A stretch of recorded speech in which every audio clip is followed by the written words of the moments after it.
नमस्कार, मैं विवेक श्रीवास्तव आज एक महत्वपूर्ण खबर के साथ आपके बीच आया हूं।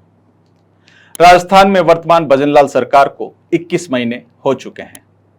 कल ही प्रधानमंत्री नरेंद्र मोदी बांसवाड़ा दौरे पर थे। पंडित दीनदयाल उपाध्याय की जयंती को लेकर प्रधानमंत्री नरेंद्र मोदी ने भी हमेशा एक संदेश दिया है कि वो हमेशा आखिरी व्यक्ति की सोचते थे, लेकिन आप चौंक जाएंगे कि सरकार उनके बारे में कितना सोच रही है। हाल ही में राष्ट्रीय स्वयंसेवक संघ के सरसंघचालक डॉक्टर मोहन भागवत जोधपुर के दौरे पे थे। करीब एक सप्ताह से ज्यादा वो जोधपुर में रहे। इस दौरान पूर्व मुख्यमंत्री वसुंधरा राजे व वर्तमान मुख्यमंत्री भजनलाल शर्मा ने उनसे मुलाकात की, लेकिन इसी बीच एक ज्ञापन पहुंचा डॉक्टर मोहन भागवत के पास। ये ज्ञापन किसी और ने नहीं, पंडित दीनदयाल उपाध्याय सेवा संस्थान की ओर से दिया गया था। इस ज्ञापन को मैं पढ़कर सुनाऊंगा तो आपको 21 महीने के कार्यकाल में सरकार के काम और कार्यकर्ताओं के साथ पंडित दीनदयाल उपाध्याय सेवा संस्थान के हालात का अंदाजा हो जाएगा। ज्ञापन 29 अगस्त 2025 को दिया जाता है, जिसमें लिखा जाता है डीबी सिविल रिट संख्या 17046/18 माननीय उच्च न्यायालय द्वारा दिनांक 3/9/2019 के आदेशानुसार पंडित दीनदयाल उपाध्याय सेवा संस्थान को पंडित दीनदयाल उपाध्याय सामुदायिक भवन को पुनः देखरेख जीर्णोद्धार मरम्मत करने की अनुमति दिलवाने बाबत। बहुत छोटा सा काम है, लेकिन आगे सुनिए। दीनदयाल उपाध्याय जी के बारे में बताया जाता है कि दीनदयाल उपाध्याय जनसंघ के संस्थापकों में से एक। पंडित दीनदयाल उपाध्याय जी की आदमकद मूर्ति का अनावरण उपराष्ट्रपति माननीय स्वर्गीय श्री भैरव सिंह शेखावत साहब के कर कमलों द्वारा दिनांक 11 फरवरी 2004 को संपन्न करवाया गया था। यानी कि तत्कालीन उपराष्ट्रपति भैरव सिंह शेखावत ने इस आदमकद मूर्ति का अनावरण किया था, जो पंडित दीनदयाल उपाध्याय की है। आगे क्या कहते हैं? पंडित दीनदयाल उपाध्याय सामुदायिक भवन 4 दीवारी, दीनदयाल उपाध्याय जी की आदमकद मूर्ति, पार्किंग स्थल पर भवन, रंगमंच का निर्माण कार्य सन 1998 के साथ करवाने के साथ ही वर्तमान में भी देखरेख कर रहे हैं। आगे सुनिए कैसे इस जगह के साथ खिलवाड़ किया गया। ये मैं नहीं कह रहा, ये सेवा संस्थान का ये ज्ञापन कहता है। कोरोना कालखंड निकला, फिर नगर निगम ने यहां इंदिरा रसोई खोल दी। जैसे तैसे करके खाली करवाया गया तो नगर निगम द्वारा प्रताप नगर सरकारी डिस्पेंसरी को अस्थायी रूप से इसी भवन में स्थानांतरित कर दिया गया।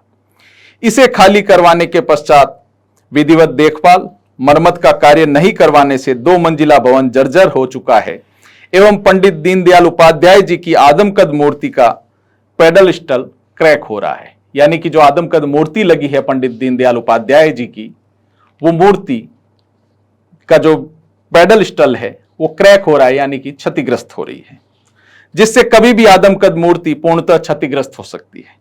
इस बारे में कई बार माननीय जिला कलेक्टर जोधपुर को भी व्यक्तिगत रूप से उपस्थित होकर पत्र के माध्यम से अवगत कराया गया। आगे क्या लिखते हैं सुनिए।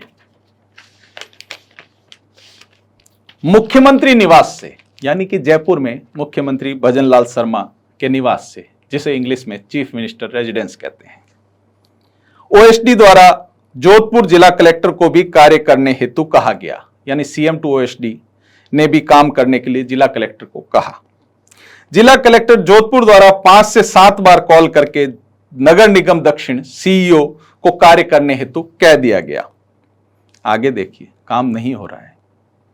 सुरसागर विधायक श्री देवेंद्र जोशी, जोधपुर शहर विधायक श्री अतुल बंसाली, शेरगढ़ विधायक श्री बाबू सिंह राठौड़ द्वारा भी कार्य करने को कहा गया, लेकिन नगर निगम दक्षिण में राजस्व उपायुक्त पद पर कांग्रेस शासन से नियुक्त श्री स्वरूप सिंह सिसोदिया द्वारा सीईओ को गुमराह करने की वजह से कोई भी कार्य नहीं कर रहे हैं। निगम सीईओ मात्र सिसोदिया जी की सुनते हैं। निगम में अन्य उच्च अधिकारियों ने भी नगर निगम महापौर वनिता सेठ बीजेपी से ही महापौर है, सीईओ एवं राजस्व अधिकारी को भी कई बार समझा दिया, लेकिन किसी के भी कान पर जू नहीं रेंगी। ये 25 अगस्त को कह रहे हैं। किसको कह रहे हैं? डॉक्टर मोहन भागवत को। आगे सुनिए। भाजपा के पूर्व जिला अध्यक्ष श्री देवेंद्र सालेचा, वर्तमान भाजपा जिला अध्यक्ष श्री राजेंद्र पालीवाल ने भी निगम महापौर वनिता सेठ को कई बार कार्य करने को कहा।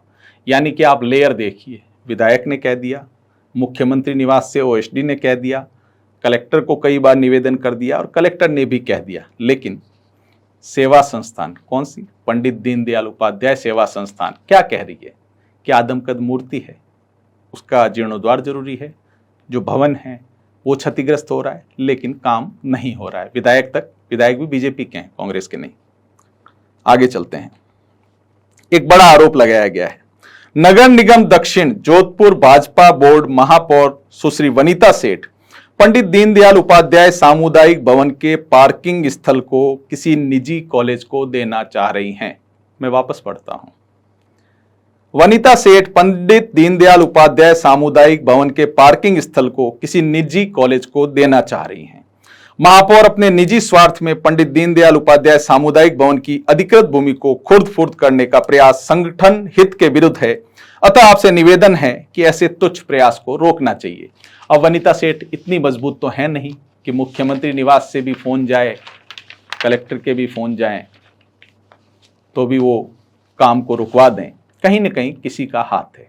किसका हाथ है और क्यों पंडित दीनदयाल उपाध्याय सेवा संस्थान को डॉक्टर मोहन भागवत, जो राष्ट्रीय स्वयंसेवक संघ के सरसंघचालक हैं, उनसे गुहार लगानी पड़ी, वो भी तब जब राजस्थान में बीजेपी की सरकार है। वही बीजेपी जिसके संस्थापक पंडित दीनदयाल उपाध्याय रहे हैं, जिनके नाम पर कई योजनाएं हैं और हमेशा पंडित दीनदयाल उपाध्याय के नाम पर योजनाओं में सेवा कार्य करते हुए या उनके नाम पर भाषण देते आपने कई नेताओं को देखा होगा।